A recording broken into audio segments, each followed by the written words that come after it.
Kalsium itu disingkat Ca2+ ya. Ini bacanya kalsium kanal blocker ya, channel blocker. Channel ya, N-nya 2. Kalsium channel blocker. Artinya apa dari nama ini? Artinya apa dari nama ini? Obat yang bekerja dengan cara menghambat kanal kalsium. Ya, memblokir itu menutup ya kanal, itu ya kanal pintu kalsium ya ya. Karena kalsium harus ditutup. Kenapa kalsium harus di-blocking? Kenapa kanal kalsium harus di-blocking? Kaitannya apa dengan hipertensi? Kaitannya apa dengan hipertensi?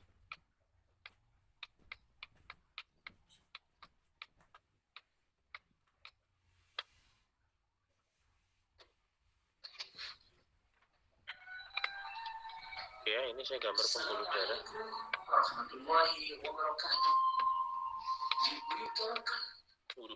Pada seluruh insan rumah sakit PKU Muhammadiyah Wonosobo dan pengunjung rumah sakit PKU Muhammadiyah Wonosobo bahwa dalam 20 menit ke depan Masjid Asy-Syifa rumah sakit PKU Muhammadiyah Wonosobo akan menyelenggarakan sholat jenazah. Untuk itu, bagi yang berkenan mengikuti sholat jenazah, ini apa nih? kami persilakan untuk mempersiapkan diri hadir di Masjid Asy-Syifa. Marilah kita Pembuluh darah ya. pahala dengan mengikuti sholat jenazah. Assalamualaikum warahmatullahi wabarakatuh.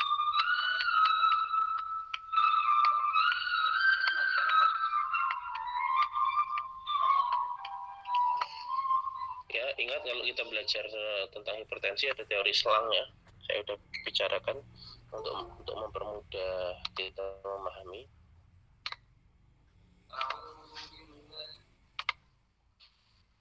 Jadi tadi CCB itu obat yang kerjanya gimana? Gimana? Menghambat kanal kalsium. Ya, inilah kanal kalsium ya. Ini namanya kanal L ya. Kanal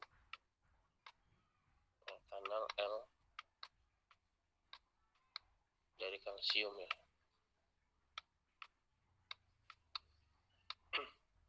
Nah, kalsium ada di luar nih. Ya, kalsium ada di luar. Nah, selanjutnya kalsium akan masuk ya ke dalam pembuluh darah.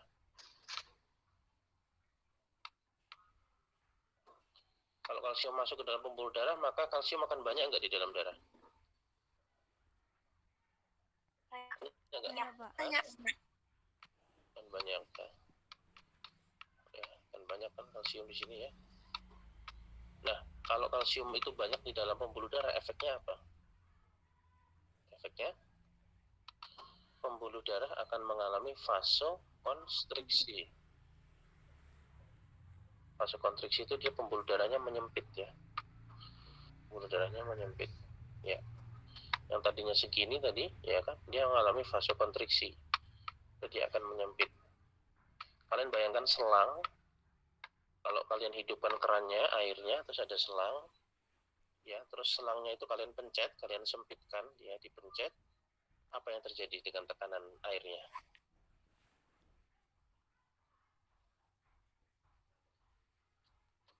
Apa yang terjadi?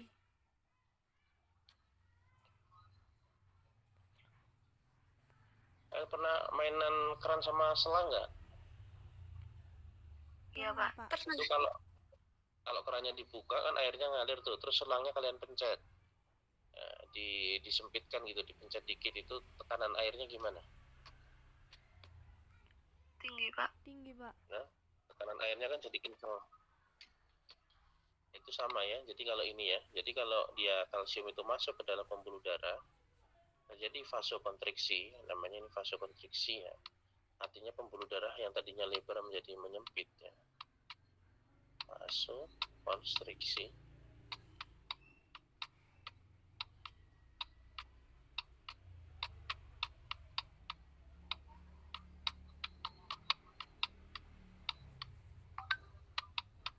Maka tekanan darah gimana? Maka tekanan darah akan Tinggi. tinggi.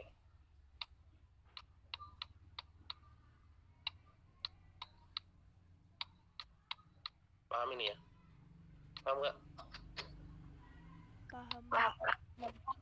Berarti kalau dia makan obat yang bernama CCB, ya, kalsium kanal blocker, maka kanal kalsiumnya ketutup nggak?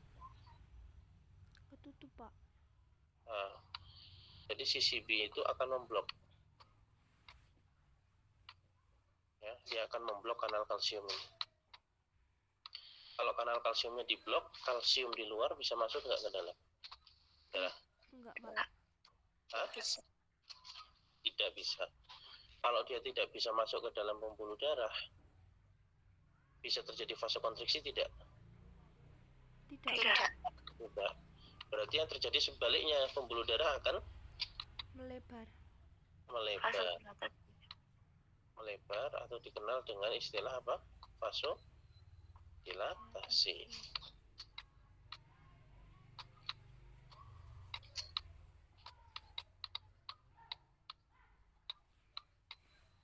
Dilatasi. Kalau terjadi vasodilatasi, maka tekanan darah akan Rendah. Turun. ya turun. Paham ini ya? Kenapa CCB bisa digunakan untuk obat antihipertensi? Paham? Paham, Paham, Pak. Sudah ditulis belum? Sudah, Pak. Oke. Nah, CCB ya itu nanti akan ada dua golongan ya. Akan ada dua golongan. Yang pertama dihidropiridin dan non dihidropiridin. Golongan apa?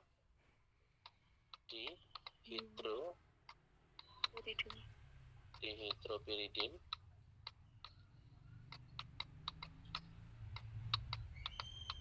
sama satunya apa? Non ya, dihidropiridin.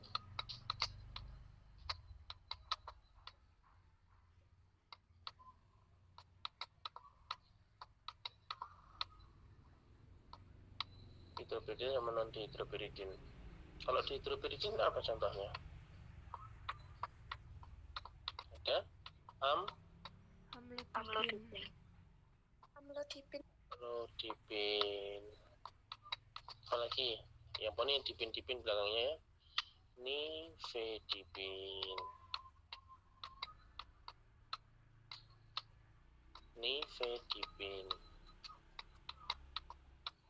Bisa juga nicardipin.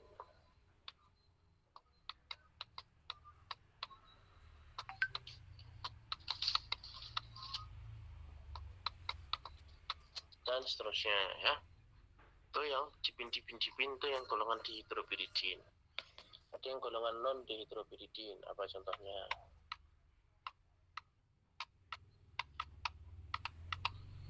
Contohnya Ramil. Ada juga diltiazem.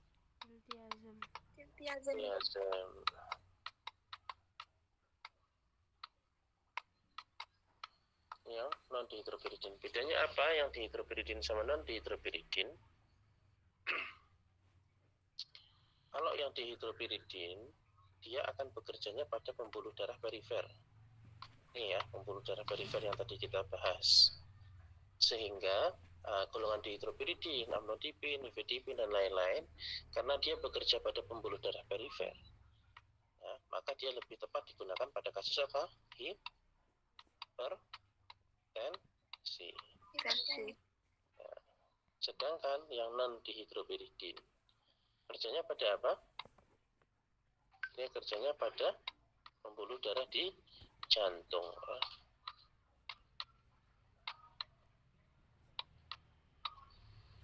Pembuluh darah di mana? Pembuluh darah di mana? Jantung. Sehingga di jantung dia gimana dong logikanya? Berarti kan dia menghambat masuknya kalsium pada pembuluh darah atau otot-otot di jantung, sehingga jantung akan gimana? Kalau dia makan verapamil-diltiazem. Tadi ingat ya, kalsium kalau masuk apa yang terjadi? Vasokonstriksi. Vasokonstriksi. Berarti kalau sebelumnya kalsium masuk ke otot-otot jantung, dia menyebabkan jantung mengalami Penurunan frekuensi dan daya kontraksi, Pak. kok malah penurunan. Sebelum dia minum verapamil sama diltiazem, kan berarti kalsium masuk ke dalam otot-otot jantung kan sebelum diblocking sama si CCB yang golongan non-tritoperidin. Kalau kalsium itu masuk ke dalam otot-otot jantung, apa yang terjadi? Denyut Hah? jantung tidak normal. Tidak normalnya gimana? Cepat. Tadi kalau kalsium masuk itu apa yang terjadi sih? Ingat, kalau kalsium Tekanannya masuk itu apa yang tinggi. terjadi? Hah? Vasokonstriksi. Vasokonstriksi. Berarti jantungnya akan mengalami apa? Jantungnya akan mengalami apa? Detak jantungnya cepat gitu, Pak. Ya, detak jantung akan meningkat karena dia terjadi kontraksi jantung kan. Ya kan, akan terjadi kontraksi jantung toh. Ya, akan terjadi kontraksi jantung. Ya. Berarti kalau dia minum kontraksi jantung ini ditandai dengan biasanya dia heart rate-nya naik ya. Heart rate-nya tinggi ya. Atau terjadi namanya takikardia ya, seperti itu. Heart rate-nya tinggi. Atau dia sedang mengalami aritmia ya namanya ya. Aritmia.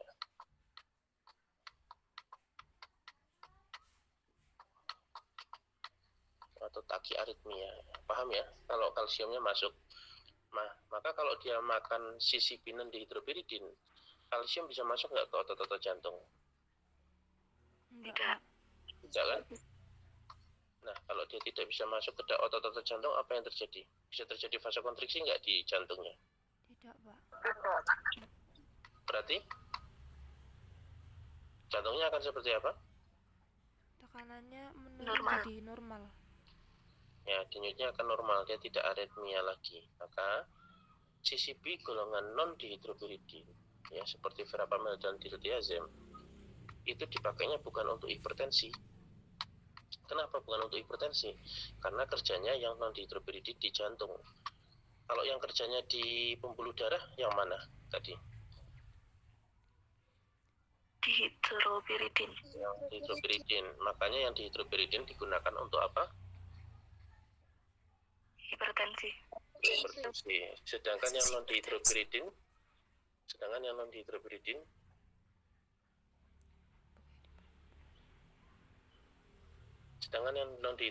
kerjanya di mana?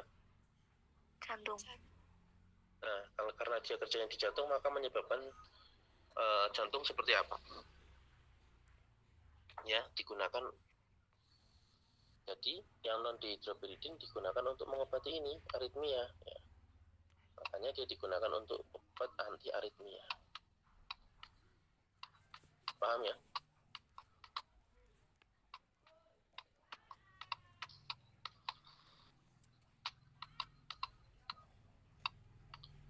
Kenapa bisa digunakan untuk obat anti aritmia kira-kira?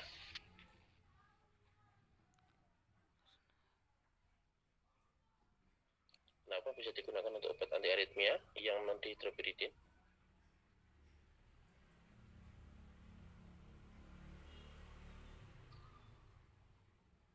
Ayo, tadi kan udah kita bahas. Karena bekerja di jantung. Dengan cara apa?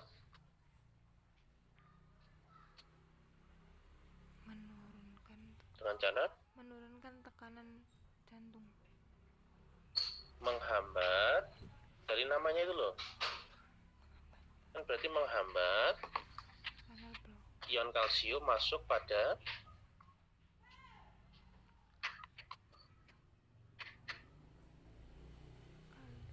Menghambat kalsium. halo, gimana ini kok diam semua ya?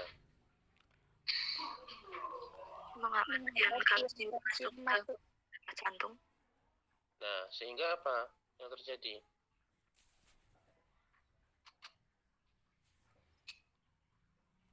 Denyut jantung kembali normal. Tadinya gimana memangnya? Terjadi aritmia. Ya, kenapa bisa terjadi aritmia?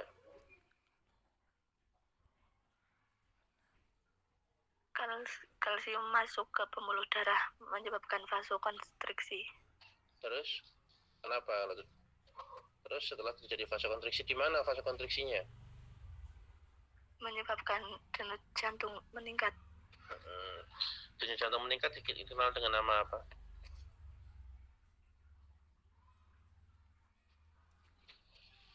Dikenal dengan nama takiaritmia ini loh. Yang tak jelaskan dari tadi nih. Takiaritmia. Assalamualaikum. Berarti kalau dia makan CCP, obat CCP golongan non-dihidropiridin digunakan untuk obat apa berarti? Anti aritmia. Sudah ditulis? Masjid Asy-Syifa Rumah Sakit PKU Muhammad Wonosobo akan menyelenggarakan sholat jenazah. Sekarang efek samping dari obat-obat CCP. Tadi CCP berarti memblok masuknya apa? Memblok masuknya ion apa? Ion kalsium. Nah, kalsium ada di mana-mana, tidak cuma di pembuluh darah, tidak cuma di jantung, tapi juga bisa di saluran pencernaan. Kalau kalsium itu nanti akan masuk pada saluran pencernaan atau usus ya, maka akan terjadi apa? Ususnya ingat loh, kalau kalsium masuk ke usus, ingat kalau kalsium masuk kemanapun menyebabkan apa? Vasokonstriksi. Konstriksi. Berarti kalau ususnya mengalami konstriksi, itu kan berarti gerakan peristaltik ya, dia bergerak terus ya, maka peristaltiknya tinggi nih.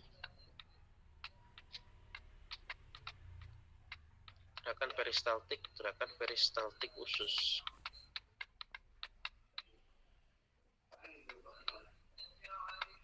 Kan akan naik, ya kan? Nah, kalau orang peristaltik ususnya naik, itu kan dia berarti bisa BAB. Orang itu bisa BAB kalau ada gerakan peristaltik usus. Kalau tidak ada gerakan peristaltik usus kan dia nggak bisa BAB, nggak bisa dikeluarkan fesesnya.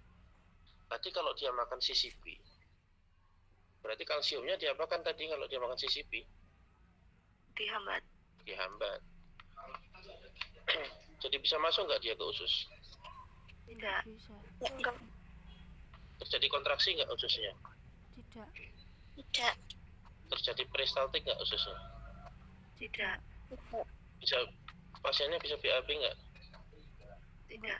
Nggak. Maka efek samping pertama ya kan, penggunaan dari CCP ya, akan menyebabkan konstipasi.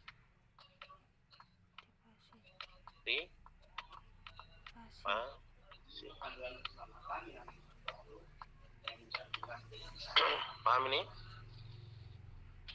Paham, Pak.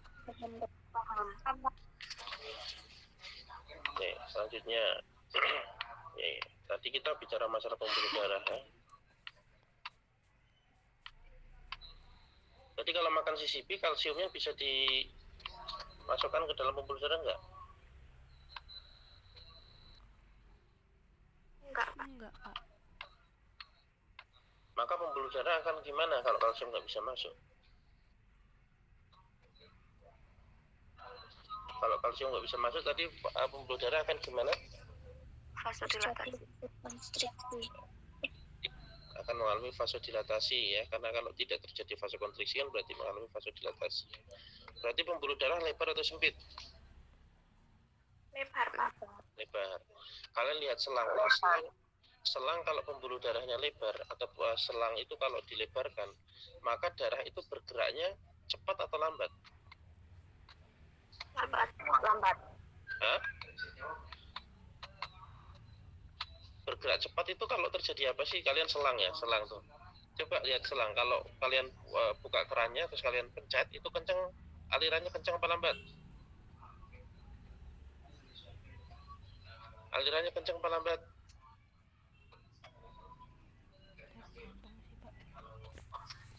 Halo?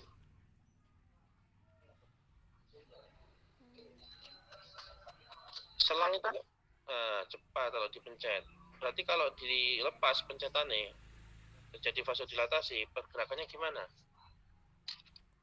Lambat. Dia akan Lambat. bergerak lambat kan, karena pembuluh darahnya melebar, gitu kan, bergerak lambat. Nah di sini kan ada sel ya.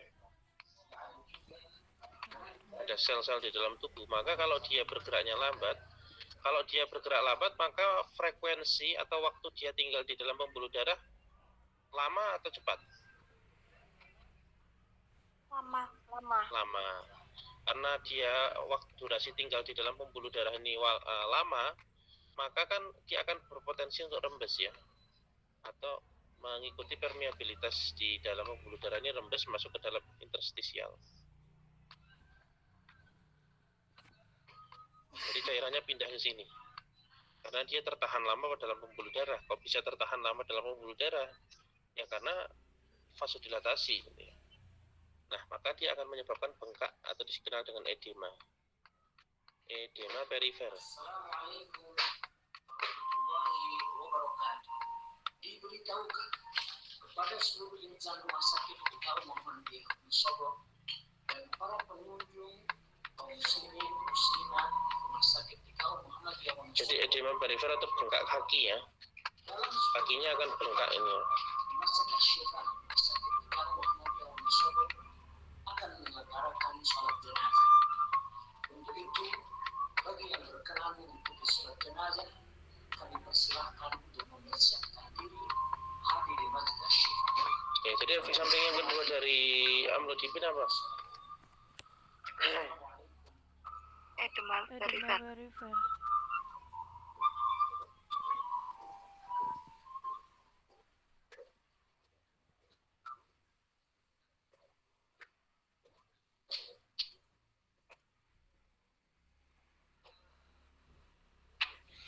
Apa?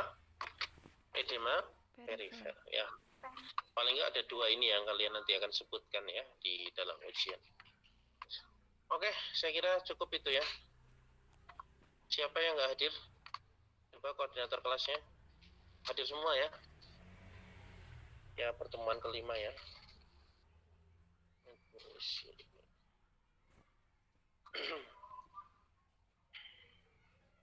Betul, hadir semua? 21 anak? Adiat Purbo tidak hadir.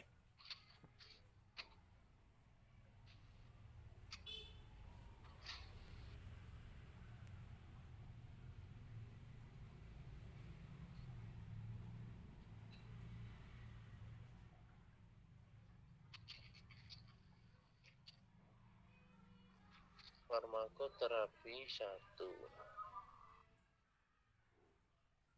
Semester berapa kalian? 4 ya? Bapak.